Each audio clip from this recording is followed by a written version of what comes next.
Good morning, class. Good morning, Miss Amy. So, before ako mag-encode, simple icebreaker. So, when I say pa, kubarong mo, when I say corn, which is kudagon. Wala? Okay, are you ready? Yes, ma'am. Sige. Pop, corn. Pop, pop, corn. Pop, pop, corn, corn, corn. Okay. So, good morning, everyone. So, how's your morning? Nakapang na ba tanan? Okay. Ikaw, Oliver, how's your morning? Kumusta ka, Oliver? Okay na yung morning? Okay, so Oliver, okay. How about Lawrence? Okay. How about Terence? Kumusta yung morning, Terence? Nakakaw na ka? Okay, very good. So, it seems everyone na okay, no? So let's proceed to our attendance. So, tanawa inyong kilid, right and left, and present by yung seatmate. And raise your right hand if yung seatmate is not around. So, it seems everyone is present. So, let's give ourselves 5 claps. Okay. 1, 2, 3, 4, 5. So now, don't forget our classroom rules. So what are classroom rules? Raise your right hand if you want to speak. Be quiet when the teacher is talking. Respect yourself, others, and have a So, if you have questions, clarifications, please raise your right hand, okay? Kung answer mo is, raise your right hand. If you talk at teachers up front, and be quiet. So now let's have an activity, a small activity, which is discover me. So, if you want to answer with this, please raise right hand. So, para kanino ka bumabangon? Let's see, correct? So, next topic. We got it all for you. J. So, let's see if J is correct. So, SM. The next one is kapuso ng bawat Pilipino. Juana. So, GMA, correct. The next is huwag maghihiyang magtanong. Lawrence. Let's check if Lawrence correct. Correct answer is right hand. Lastly is we find ways. Video. The correct answer is video.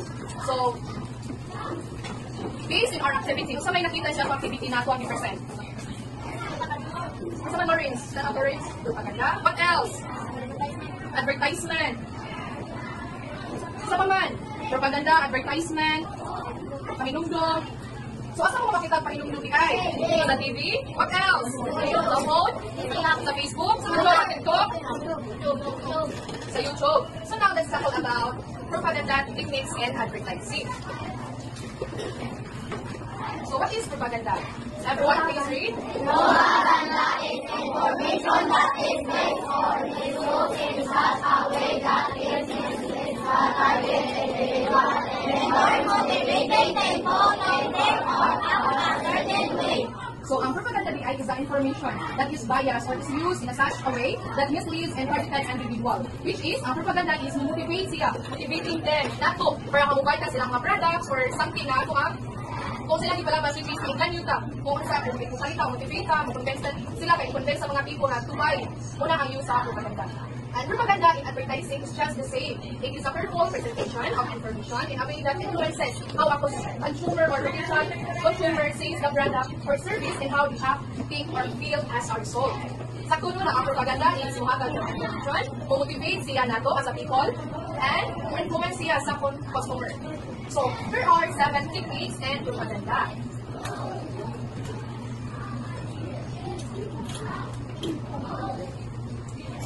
So here are the 7 types of advertisement propaganda. Card stacking, name calling, convigon, testimonial, transfer, lottery, generalities, and main calls. So first is a card stacking propaganda. So anyone want to read? Si Juana, stand up. Balik na card stacking. Propaganda. Personally removes any information that may damage the image of the product and put only the information that will make the person in the product. So, ang card stacking ay, which is niyaan siya information na maka-track sa persona na mobile siya. For example, sun chips. So, sa may maka-attract ninyo na mobile ko. Sama Juana. So, kung ano si Juana, ang kanang example, ang makaon, ang sun chips, which is ang maka-attract niya, ang kanang 30% less fat. Kung kalit ito si Juana, kaya na may 30% less fat. So, anyone, kisa pa man, kisa may ma-attract ka na makaon, sino palit ko na?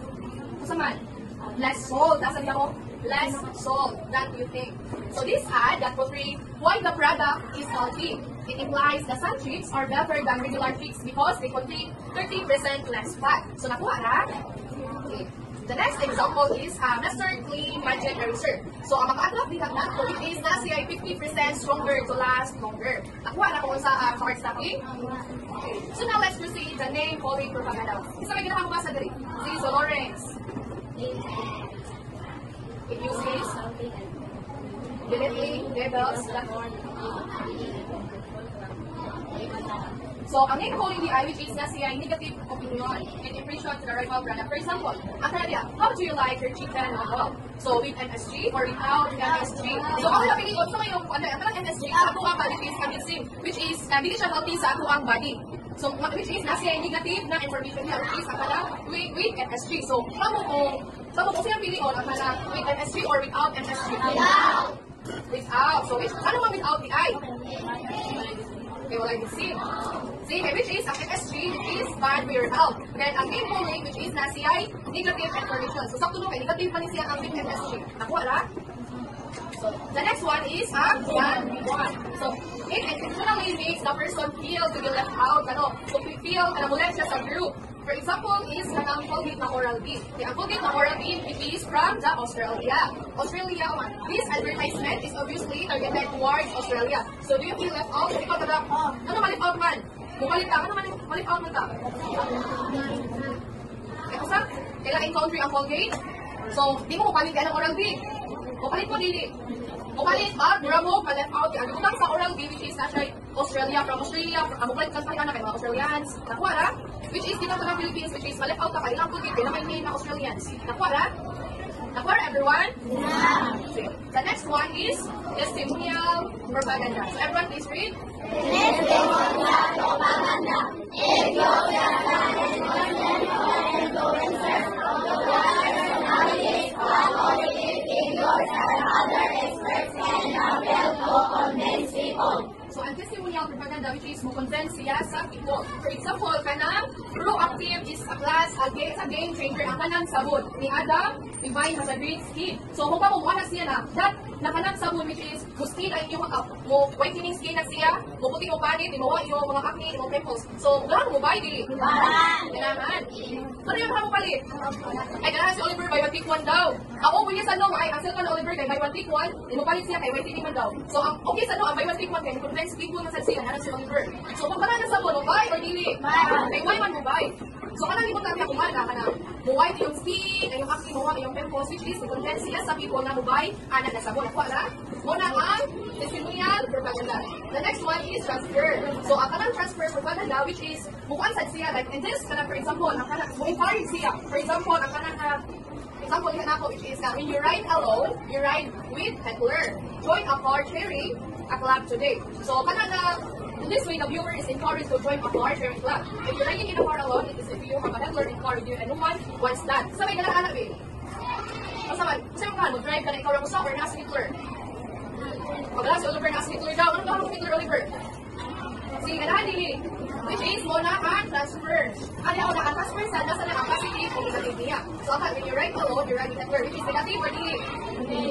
So, sakto no, from negative to positive. Muna ang transfer propaganda. The next one is lettering generalities propaganda. So, everyone please read. Lettering generalities propaganda.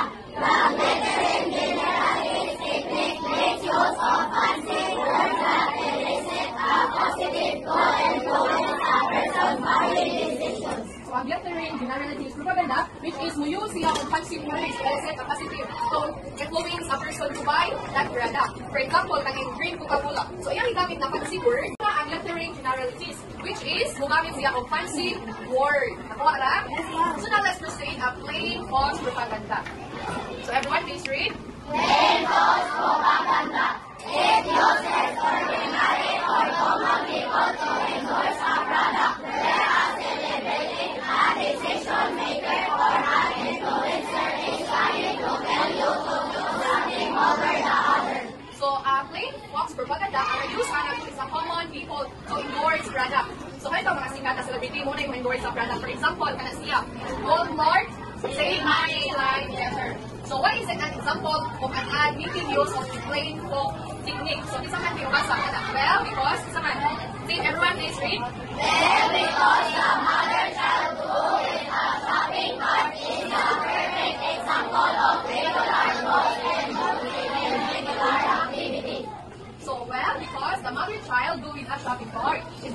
example of a regular, also indulging in regular activity. Any mother who has ever done grocery shopping with their little one have related to the scripture to see themselves as in it.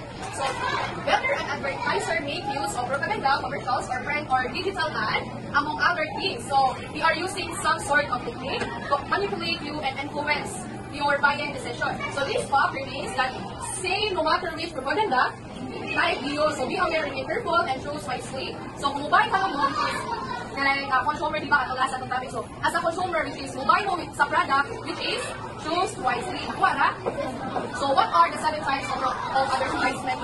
First, Marketing, name calling, non-label, testimonial, transfer, lettering generalities, plain false. So now, let's proceed. The activity. So, our activity, which is entitled Raise Your Board. So, na ako ipakita diyan na image, then yung identify, which is the 7 types of advertisement propaganda. Nakuha na? So, I will group you into 3. So, sige, have down. 1. From this row, group 1. Then, Juana, there is group 2. So, no, I will group you into 3 groups na lang. Sige, group 1 and group 2. Sige, circle ko. So, make circle sa iyong group. Sige, magtinabangan na. So, aring ninyo ibutang sa loyo inyong answer na kuha na. And, tabang sa inyong groups. Collaborate with your groups para ganito kahuman. Ang answer, which is ang 7 types of advertisement propaganda na kuha na. Then, ang iyong score, akong italic dili. Ang perfect score, mauna ang winner. Ang kuha na. So, are you ready, group 1 and group 2? So, number 1. Coca-Cola. Thanks, no better. With no, kato, muyo siya, what's the word? Saan to? Na 7 types of advertisement. Sige, 5, 4, 3, 2, 1. So, raise your top 4. So, group 1, gathering generalities. Group 2, gathering generalities. So, let's see. Okay, correct mo? So, correct. The correct answer is gathering generalities. What's the correct answer? Lettering generalities. So, group 1, and then what's for and so, let's proceed. How do you like your chicken noodle? Kato na siya, negative. Sige, raise your top 4. So, group 2, name calling, and group 1, name calling. Let's see if you're correct. So, the correct answer is name calling. So, group 1 and group 2, 1 point. So, next. Sama na, Mr. Clean Magic Eraser. Dato ni na ay, kung next people siya ba, na ay suwatin ko. Sama ni. What is the correct answer? Raise your top floor. Raise. So group 1, hard stopping. Group 2 is hard stopping. Let's see. So the correct answer is hard stopping. So group 1 and group 2, the 9 points. So next one is the oral things. Ano po na example sa advertisement na kanang qualify ka silang group. Isa na to. Okay, 5, 4, 3, 2, 1. So raise your top 4. So number 4, the correct answer is Van Beacon. Okay, group 1 and group 2, check. So the 4 points. So the next one is Walmart Save Money and Buy Better. Sama ni siya. Which is, ang kana siya is nakuha ang mga influencer na sikat ang common people sa siya. So, may siya. The correct answer is plain false propaganda. So, group 1, raise your top 4. And group 5. Group 2. So, group 1 and group 5, na 5 points. So, bright na isa. Very bright. Anak sila pa ilang silang kumain. So, number 6, so na siya. Atong from negative to positive na tigring na advertisement. Sama ko. So, raise your top 4. So, the correct answer is transfer. So, group, sama raise your top 4, group 1. And group 2, correct. So, last. Sama rin siya ka to. Kukonvey na says people that subay na kanasabot sa ito. Na makasunod si Musti, makaway si Musti. So, remove your acne and pimples. So, sama example sa advertisement. Ano, Oliver? Oh. Sige lang na. So, this one, raise your top board. This two. Simuya, propaganda. So, correct. So, group 1 and group 2? 7 points. See, minus back. Okay, so let's give or some. Very good, clap.